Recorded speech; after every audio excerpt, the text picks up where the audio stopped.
සුබ දවසක් මම චන්ද්‍රසිරි පෙරේරා මම ටීචර් කෙනෙක් ඉන්ටර්නැෂනල් ස්කූල් එකක දැන් අවුරුදු 10ක විතර ඉඳලා මම ටීචින් කරනවා ඊට ඉස්සෙල්ලා මම අවුරුදු 15ක් විතර ටෙක්ස්ටයිල් ගාර්මන්ට් ඉන්ඩස්ට්‍රි එකේ වැඩ කරලා තියෙනවා. ඉතින් මම කල්පනා කරේ පොඩි වීඩියෝ එකක් කරන්න ළමයින්ගේ අධ්‍යාපනය සම්බන්ධයෙන්. අත් වශයෙන්ම දැන් නව අධ්‍යාපන ප්‍රතිසංස්කරණ ක්‍රමේනවා ඒ වැඩි ළමයි හුඟක් වෙලාවට ජොබ් ඔරියන්ටඩ් ලර්නින් කියන දේ අපි ළමයින්ට පහදලා දෙන්න ඕන. මොකද ජොබ් එකකට අවශ්‍ය විදිහට ළමයි වැඩ කරන්නේ කොහොමද කියන එක. ඉතින් ඒක හුඟක් වැදගත්. ඇත්තටම අනිත් එක තමයි දැන් හුඟක් ළමයි පොතපතෙන් ඈත් වෙලා ඉන්නේ.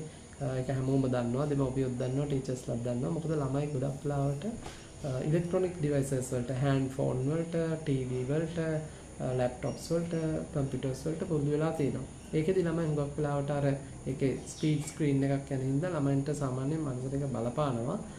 හැබැයි ඇත්තටම මට කියන්න තියෙන්නේ පොතක් කියවනකොට ළමයින්ගේ හොඳ කන්සන්ට්‍රේෂන් එකක් ඩෙවලොප් වෙනවා. චිත්ත රූපම ඇවිල්ලා ඒ වගේ ළමයින්ට ගොඩක් වැදගත් පොතක් කියවන එක. ඒ හින්දා අපි පොත්පත් වලට යොමු කරන්න ඕන ළමයින්ව. ඒ වගේම අපි ඇත්තටම පොත්පත්ම භාවිතය කරලා යූස් කරනවට වඩා ළමයින්ගේ හදවතට සමීප වෙලා ළමයින්ට ෆ්‍රෙන්ඩ්ලි වෙලා ඒ වගේ ළමයින්ට හුඟක් දේවල් කියලා දීලා ළමයින්ගේ මැටර්ස් ප්‍රශ්න තියෙනවා නම් ඒවට අහුම්කම් දෙන්න ඕන අපි. ඒ වගේ ගොඩාක් දේවල් තියෙනවා ටීචින් වලදී. ඉතින් හොඳ ටීචර් කෙනෙක් වෙන්න මේ දේවල් හුඟක් වැදගත්.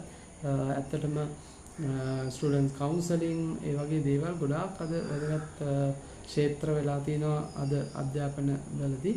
ඉතින් අපි බලමු අපි අධ්‍යාපන ප්‍රතිසංස්කරණයත් එක්ක ඉස්සරහට යනකොට මේ දේවල් අපි යූස් වෙන්නේ කොහොමද කියලා අපි ළමයින්ට සමීප වෙලා ළමයින්ට ආදරෙන් කියලා දීලා මේ දේවල් අපි ගොඩනගාගමු. ඒ මාර්ගයෙන් අපි සාර්ථක අධ්‍යාපන ක්‍රමයක් ලබන්න අපි අඩිතාලමක් සකස් කරගමු. ඕන. බොහොම ස්තුතියි.